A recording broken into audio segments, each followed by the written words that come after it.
देखिए आज का जो टॉपिक है वो ये है। स्टार्ट करें। पिछले वाले क्लास में आपने देखा क्या था कि दो लेंस आपने लिया था और दो लेंस को एक दूसरे के संपर्क में रखे थे, है ना।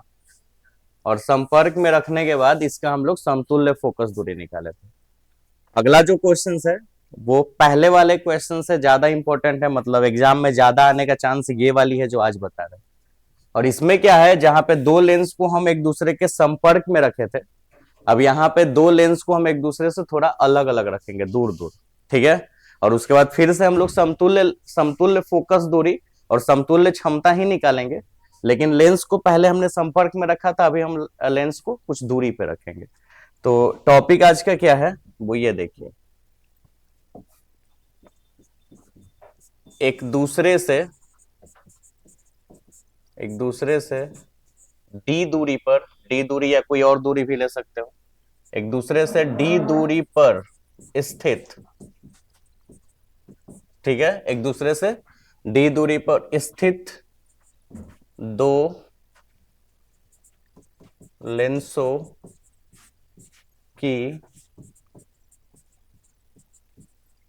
समतुल्य फोकस दूरी, समतुल्य कौन दूरी, फोकस दूरी तथा क्षमता का व्यंजक प्राप्त करें। व्यंजक का मतलब तो समझ ही रहे हो, सूत्र ना। व्यंजक प्राप्त करे या फिर व्यंजक स्थापित करे, ऐसा कुछ भी हो सकता है। ठीक है। तो एक दूसरे से डी दूरी पर स्थित दो लेंसों की समतुल्य फोकस दूरी तथा क्षमता का व्यंजक प्राप्त करे। ये भी लिख सकता है कि डी दूरी ना लिख के ऐसा लिख दे कि एक दूसरे से कुछ दूरी पर स्थित दो लेंसों की समतुल्य फोकस दूरी तथा क्षमता का व्यंजक प्राप्त करें। ठीक है। ये दोनों में से कोई भी हो सकता है। चलो फिगर बनाते हैं, बहुत ही सिंपल सा बात है। एक मान लो ये पूरा बोर्ड तो फिगर से ही भर जाएगा। ये हमने एक लेंस बनाया, उत्तल लेंस, ठीक है। और फिर इसी तरह से कुछ दूरी पे एक और लेंस बना लेते हैं। खैर इतना भी लेंस के बीच की दूरी नहीं होती है, लेकिन आपको फिगर शो करने के लिए डिस्टेंस लेना होगा। और दोनों लेंस के बीच की डिस्टेंस मान लेते हैं, दूरी मान लेते हैं कितना। क्लियर है यहाँ तक? ठीक है। एक लेंस का नाम हम L1 रख देते हैं और एक लेंस का नाम L2। और दोनों लेंस के लिए एक बना देते हैं प्रधान अक्ष। ठीक है। एक प्रधान अक्ष हमने बना दिया। चलो अब आगे थोड़ा सा और लंबा चाहिए हो सकता है। चलो ये हमने प्रधान अक्ष बन दिया, यानी कि दो समाक्षीय लेंस है। समाक्षीय मतलब एक ही अक्ष में, मतलब कि जैसे एक लेंस ऐसे हो और एक लेंस ऐसे हो, इसकी प्रकाशीय केंद्र यहाँ, इसकी यहाँ, इसके लिए ये एक प्रधान अक्ष खिंचाएगा और ये यहाँ पे। तो दोनों एक अक्ष में नहीं हुआ ना, तो ये समाक्षीय नहीं है। लेकिन ये दोनों क्या है, समाक्षीय, मतलब दोनों की प्रकाशीय केंद्र जो है वो एक रेखा में हो जाए तो वो समाक्षीय हो गया। इंग्लिश में कोएक्सियल बोलते हैं। ठीक है, क्या बोलते हैं? कोएक्सियल। तो अभी देखिए सबका नाम रख देते हैं। इसका प्रकाशीय केंद्र का नाम ओ रख देते हैं और इसका ओ डैश नाम रख देते हैं। क्या नाम रख देते हैं? ओ और ओ डैश। ठीक है। और लेंस का नाम तो पता ही है, L1 और L2। बीच की दूरी क्या है? जी। अब हम क्या करते हैं, इसके सामने एक वस्तु रखते हैं यहां पे। ठीक है। H ऊंचाई का एक वस्तु है जिसका नाम हम AB रख देते हैं, AB। ठीक है। और इसकी ऊंचाई क्या है? H। और इस वस्तु का जो नाम है वो AB है। ठीक है। अब यहां से प्रधान अक्ष के समानांतर अगर प्रकाश का किरण चला तो पहले लेंस से अपवर्तन होगा। ठीक है। और प्रधान अक्ष से समानांतर, प्रधान अक्ष से अपवर्तन के बाद डेफिनेटली ये प्रकाश का किरण कहां जाएगा? अपने फोकस पे जाएगा। सबको पता है कि ये फोकस पे जाता है प्रधान अक्ष के समानांतर, तो हम इसको ले जाते हैं फोकस पे। एक मिनट,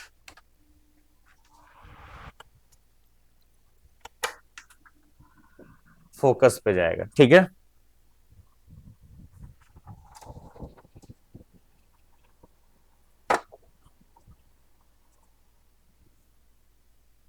तो इसको फोकस मान लेते हैं। इस लेंस का फोकस कहीं इधर है, पहले लेंस का फोकस यहाँ है F1 के पास।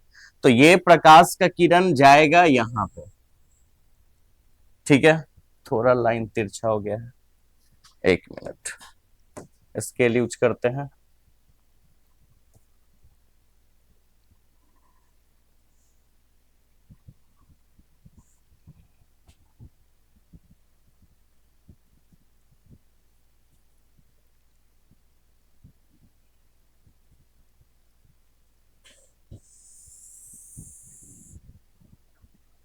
चलो देखो, ये चला गया, प्रकाश का किरण कहाँ पे गया, फोकस पे, ठीक है। लेकिन है तो यहाँ पे दो लेंस, अगर ये लेंस नहीं होता तब ने ये प्रकाश का किरण यहाँ जाता। इस लेंस के कारण से प्रकाश का यहाँ फिर से एक विचलन हो जाएगा, ठीक है। तो प्रकाश जैसे ही यहां पहुंचा होगा, यहां से एक और विचलन हुआ होगा, और ये प्रकाश यहां से विचलित होकर पहुंच गया होगा यहां। समझ गए?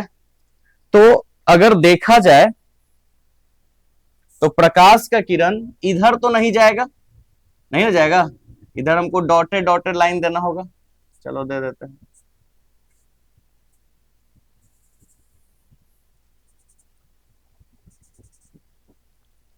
ठीक है, तो वास्तव में प्रकाश उधर गया नहीं, प्रकाश का किरण यहां से ऐसे निकला, इधर गया और फिर यहां पे पहुंचा फाइनल, और यहां हम मान लेते हैं F2।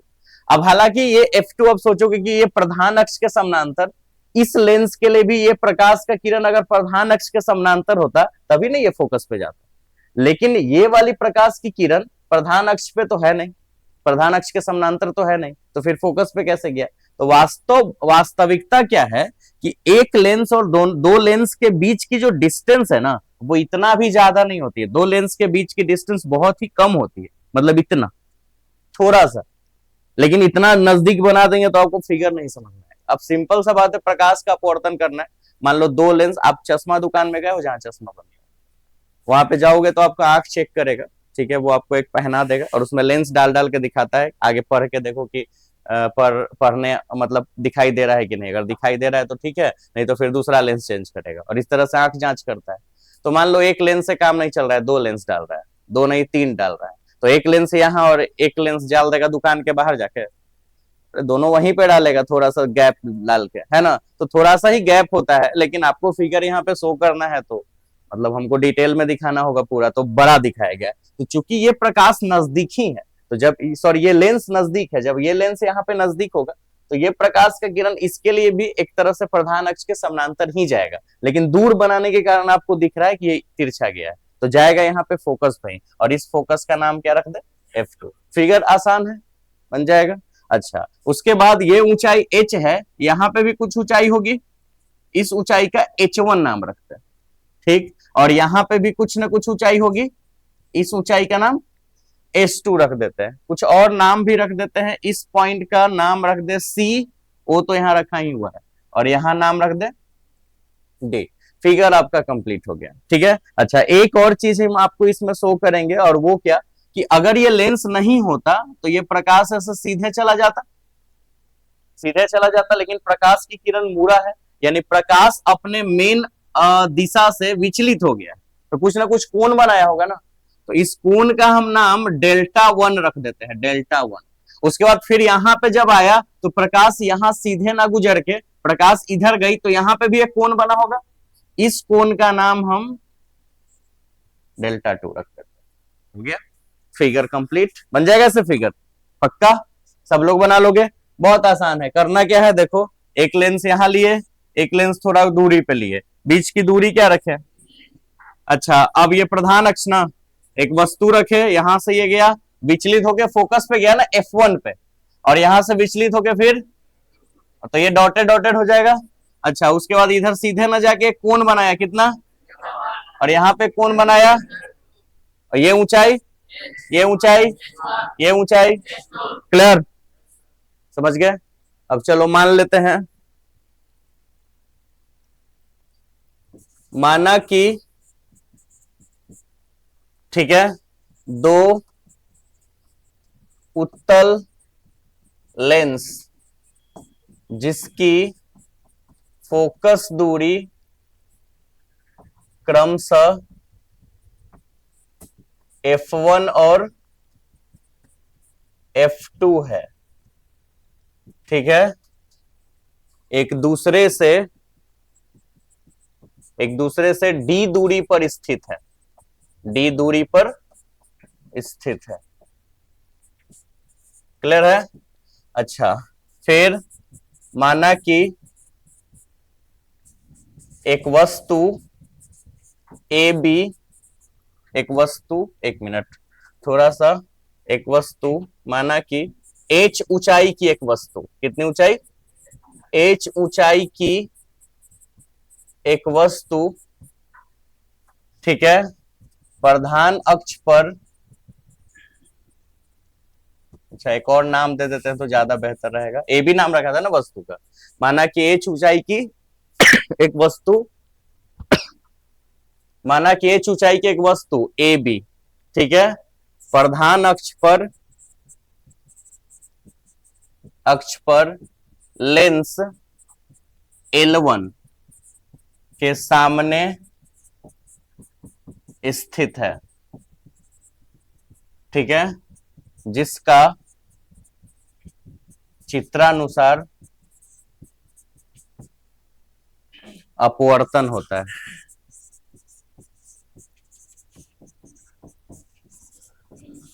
मान लिया ऐसे।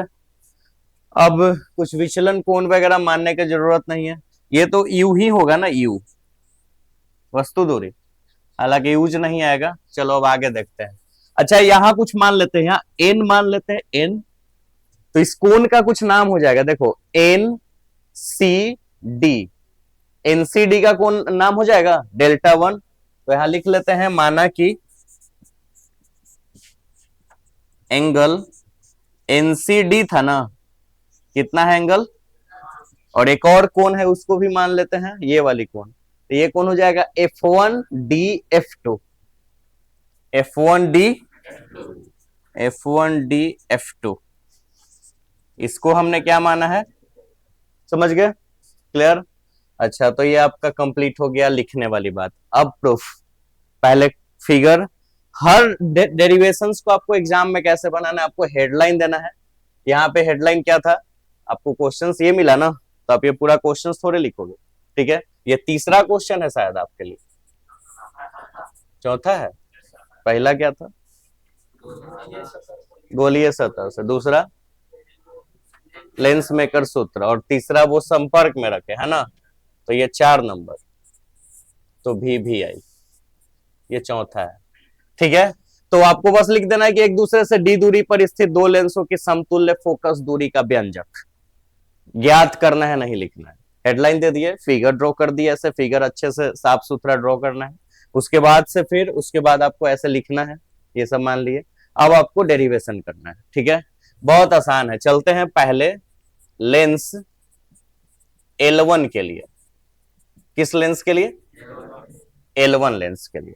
L1 लेंस देखो, किसी, ये पहले की थ्योरी है, ये क्लास टाइम बताया गया था आपको कि अगर एक वस्तु रखें और यहां से प्रकाश ऐसे सीधे ना जाके अगर इधर चल जाए तो यहां विचलन होगा, तो ये जो विचलन कोण होता है वो H/F के बराबर होता है। ये आपने ऑब्जेक्टिव क्वेश्चन भी याद रखा होगा, डेल्टा इक्वल टू H/F।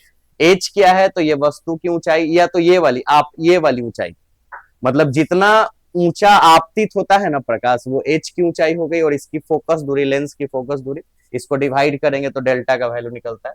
तो लेंस L1 के लिए अगर चले तो डेल्टा की जगह डेल्टा 1 लिख दे, और पहले लेंस में H का काम H1 कर रहा है, और फोकस दूरी का भी काम क्या कर रहा है, F1। अच्छा अब बताओ, और दूसरे लेंस, दूसरे लेंस L2 पे विचार करते हैं, दूसरे लेंस L2 के लिए, तो डेल्टा 2 लिख दे, H2/F2, बहुत आसान है, ठीक है। अब ठीक है, इस निकाय में कुल विचलन, इस निकाय में कुल विचलन क्या होगा। अब सबको पता है कि कुल विचलन यही हो सकता है डेल्टा 1 प्लस डेल्टा 2, और उसको डेल्टा नाम रख दिए, ठीक है। पहले लेंस द्वारा ये विचलन हुआ, दूसरे लेंस द्वारा ये विचलन हुआ, तो इस निकाय में कुल विचलन डेल्टा, ठीक है। तो रूल के अकॉर्डिंग ऐसे लिख सकते हैं delta equal to delta one के जगह H1 बाई F1 और डेल्टा टू के जगह H2 बाई। उसी तरह अगर हम सिर्फ डेल्टा को भी, अगर डेल्टा का फॉर्मूला तो पता ही है, डेल्टा बराबर क्या होता है H बाई एफ, तो डेल्टा की जगह भी हम H बाई एफ लिख सकते हैं, H1 बाई F1 और प्लस H2 बाई F2। ये बन गया इक्वेशन, समझो ये साबित हो गया, ठीक है ना। फिर से पहले लेंस के लिए हमें विचलन कोण निकालना है डेल्टा वन, तो डेल्टा वन का वैल्यू H1 बाई F1 हो जाएगा, और दूसरे लेंस के लिए डेल्टा टू बराबर H2 बाई, दो टोटल जोड़ देंगे तो कुल विचलन हो जाएगा, और डेल्टा को H बाई एफ लिख दिया। अब करना क्या है आपको, इसके डेरिवेशन को थोड़ा आसान बनाने के लिए हमको यहां देखो H है, H1 है, H2 है, H, H1 और H2। आप फिगर अगर देखोगे तो H और H1 बराबर है, क्योंकि ये प्रधान अक्ष के समानांतर ना प्रकाश की किरण आया है, तो दो रेखा अगर समानांतर होता है इसका मतलब बीच की दूरी हमेशा क्या होनी चाहिए, बराबर। तो जितना H होगा उतना ही क्या होगा H1, तो H और H1 तो बराबर है, H और H1 जो है वो क्या है, बराबर। इसका मतलब ये है, कहां गया, हम H के जगह H1 या H1 के जगह H लिख सकते हैं, H के जगह H1 भी लिख सकते हैं, तो ये H1 ये भी H1। अगर H2 भी H1 के बराबर हो जाए तो कट जाता सारा, तो हमको यही करना है, H के जगह H1 लिख देना है, इसको वही छोड़ देना है, और H2 का भी मान ऐसा सोचना है, ऐसा निकालना है H2 का मान कि H2 के मान में H1 आ जाए। H2 के मान में अगर H1 आ गया अपना डेरिवेशन हो गया। तो H2 के मान में H1 आएगा कैसे, चलो उस पर विचार करते हैं, ठीक है। तो आपको इसके लिए आपको दो ट्रेंगल पे बात करना होगा, दो त्रिभुज पे। कौन कौन त्रिभुज वो हम आपको दिखाते हैं। एक त्रिभुज यहां से लेके F1 तक, यहां तक दिख रहा है आपको, एक समकोण त्रिभुज है यहां से यहां तक, और एक यहां पे आपको समकोण त्रिभुज दिख रहा होगा, दिख रहा है। चलो वो समकोण त्रिभुज का नाम बताओ, COF1 DO'F1, COF1। अब त्रिभुज COF1 और त्रिभुज DO'F1 में F2 नहीं, F1 है, F1 पे गए हैं ना। चलो ये फिगर COF1 यहां तक, अब फिर DO'F1 यहां तक। आप देख लो इस बड़े वाले, ये जो सबसे बड़ा वाला त्रिभुज है ये भी समकोण त्रिभुज है, यहाँ 90 डिग्री बना होगा, और तुम इस छोटे वाले त्रिभुज में भी चलो, यहाँ पे 90 डिग्री है कि नहीं। तो एक चीज तो है कि यहां का जो कोण है, कोण COF1, कोण COF1 बराबर कोण DO'F1। देख लो यहाँ पे DO'F1 DO'F1 दोनों बराबर होगा, क्यों, क्योंकि दोनों का वैल्यू कितना है। अच्छा उसके आगे देखो, तुम इस बड़े वाले त्रिभुज में देखो, ये वाली कोण दिख रहा है, तुम इस छोटे वाले त्रिभुज में भी देखो, इसमें ही कोण आ रहा है कि नहीं। तो दोनों त्रिभुज में उभयनिष्ठ कोण हो गया, कॉमन एंगल दोनों में कॉमन है। तो इस बड़े वाले त्रिभुज में जितना ई कोण होगा उतना ही छोटे वाले में भी होगा, क्योंकि दोनों सेम है। तो बड़े वाले कोण CF1O और फिर DF1O'। एक मिनट उसको मिटा लेते हैं, थोड़ा सा दाग हो गया यहाँ पे। देखो कोण CF1O और DF1O' बराबर होगा, क्योंकि दोनों क्या है, उभयनिष्ठ कोण, मतलब कॉमन एंगल ना। तो आपने 10th क्लास में पढ़ा था कोण कोण समरूपता, एंगल एंगल समरूपता, सिमिलरिटीज याद है। कोण कोण समरूपता से त्रिभुज COF1 समरूप हो गया त्रिभुज DO'F1 के, क्लास 10th का थ्योरम। तो ये दो कोण, अगर दो त्रिभुज का दो कोण अगर बराबर है तो तीसरा कोण 100% बराबर होगा, क्योंकि तीनों का मान, तीनों कोण को जोड़ के 180 आता है, दो को बराबर है तो तीसरा 180 में से घटा के निकलेगा, तो कंफर्म बराबर आना है। तो कोण कोण समरूपता से दोनों त्रिभुज क्या हो गया। और त्रिभुज समरूप होने का फायदा क्या है, अगर दो त्रिभुज समरूप हो जाए तो उसके भुजाओं का अनुपात बराबर होता है। जैसे दो त्रिभुज है, दोनों समरूप हो गया, तो इस त्रिभुज का लंब बटा इस त्रिभुज का लंब बराबर इस त्रिभुज का आधार बटा इस त्रिभुज का आधार, और फिर इस त्रिभुज का कर्ण बराबर इस त्रिभुज का कर्ण। यही तो था थेल्स प्रमेय, है ना। यही थेल्स आपका 10th में दो तो थ्योरम इंपॉर्टेंट है, पाइथागोरस प्रमेय और थेल्स प्रमेय, है ना। तो थेल्स प्रमेय यही तो होता था। तो अब बताओ, अब दोनों के भुजाओं को हम अनुपात में लिख सकते हैं, दोनों त्रिभुज के। तो देखो इस त्रिभुज का लंब बताओ CO, और इस त्रिभुज का लंब बताओ, डीओ डैश, सीओ, इसीलिए सीओ बटा डीओ डैश बराबर, आगे बता, इसका आधार बता, ओ F1, इसका ओ डैश F1, ओ F1 और ओ F1 और ओ डैश F1 हो गया। चल आगे, अब देखो यहां पे CO, सी से ओ तक की ऊंचाई है, सी से ओ तक की ऊंचाई आप देख लो H1 है शायद, H1, और डी ओ डैश की ऊंचाई H2। तो ले लेते हैं, यहां पे लिख लेते हैं जल्दी से, ऊपर यहाँ H1 ना, और यहाँ ओ F1, चलिए O F1 कहां पे है, ये देखिए, O से F1 की दूरी जो होगी वो फोकस दूरी होगी F1, और है ना, और यहां से यहां तक की जो दूरी होगी वो F2 होगी। ठीक, ये दूरी क्या होगी F2, यहां से यहां तक की दूरी F1, यहां से यहां तक की दूरी F2। अच्छा, अगर हमको यहां से यहां तक की दूरी निकालना हो तो F1 minus D, F1 minus, कैसे दिखाते हैं, देखो बताओ, यहां से यहां तक की दूरी क्या है F1, और ये दूरी क्या है, तो इस F1 में से D काट दे तो ये वाला निकल जाएगा, तो ये F1 में से अगर हम D घटा दे तो ये, इस पूरे F1 में से अगर D घटा दे तो यही वाला दूरी बचेगा ना, तो यही दूरी O डैश F1 हो जाएगा। कौन दूरी हो जाएगा, O डैश F1। ठीक है, चलो यहां पे, तो अब बताओ सबका वैल्यू बता, कहां गया, यहाँ O F1 का वैल्यू है आपका, O से F1 तक की वैल्यू है F1, और O डैश F1 की वैल्यू है F1 माइनस डी।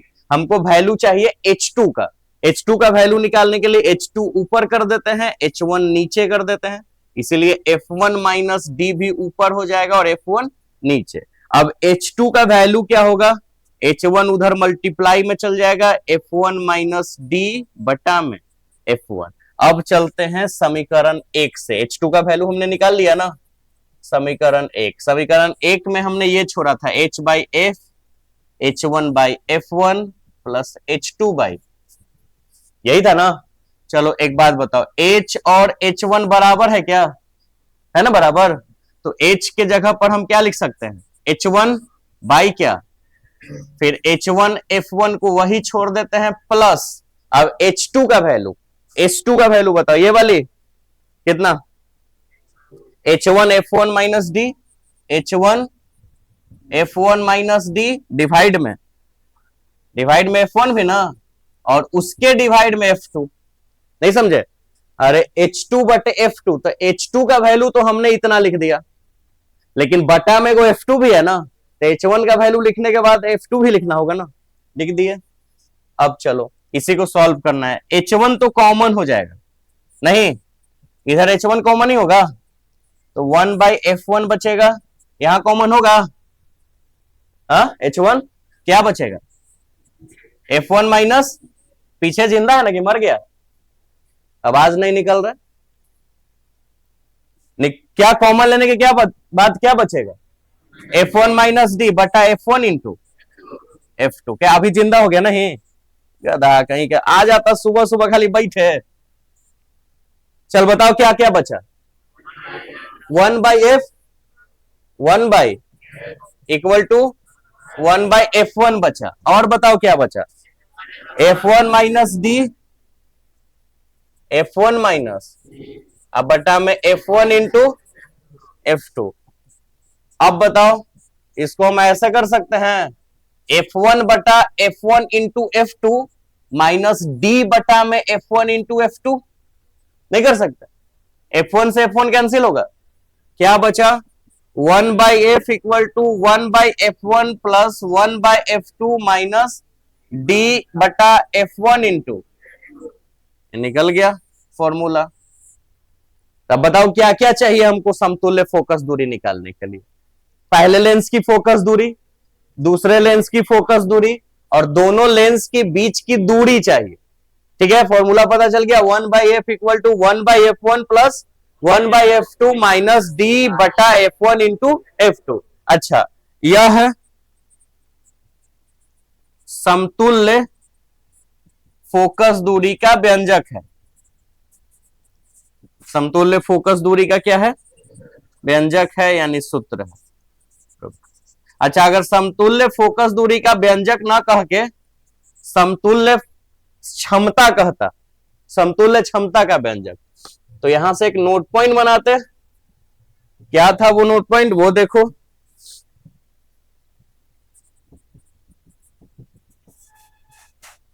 चूंकि हम जानते हैं,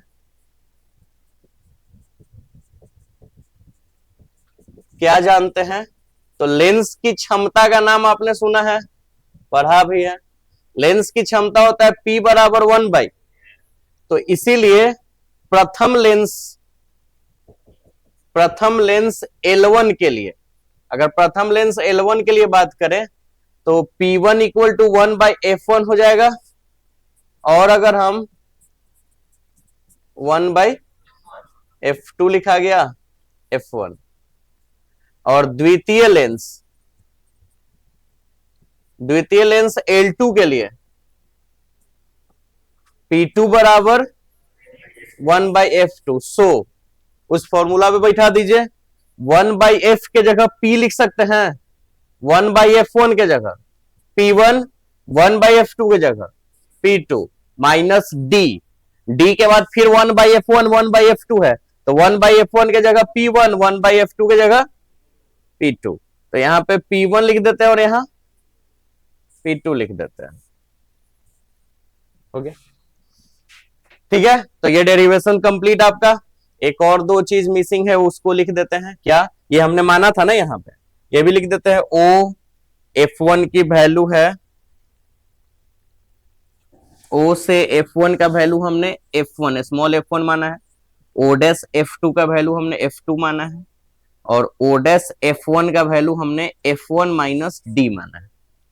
ठीक है, और फिर दो लेंस, ये क्या बोलते हैं, O से O डैश का वैल्यू हमने L माना था, L दोनों लेंस के बीच की दूरी। तो ये सब हमको लिखना जरूरी है। तो अब आपको ये आइडिया तो मिल ही गया होगा कि वास्तव में हमको लॉन्ग टाइप क्वेश्चन का सॉल्यूशन करना कैसे, फिगर, उसके बाद फिगर के बारे में लिखना, उसके बाद उसका डेरिवेशन करना, यही है ना मेन टॉपिक। और बाकी तो आपको प्रैक्टिस करना ही होगा, और भारी नहीं है। ठीक है, हर जगह भी सिलेबस से खत्म नहीं है, और आपका रिवीजन चल रहा है, तो आपका बाकियों लोगों से तो बेहतर रिजल्ट होना चाहिए। तो बेहतर रिजल्ट के लिए आपको थोड़ा पढ़ना होगा, और कितना पढ़ रहे हैं वो हमको भली भांति दिख रहा है। ठीक है, लीलारे चमक रहा आपकी महानता का। ठीक है।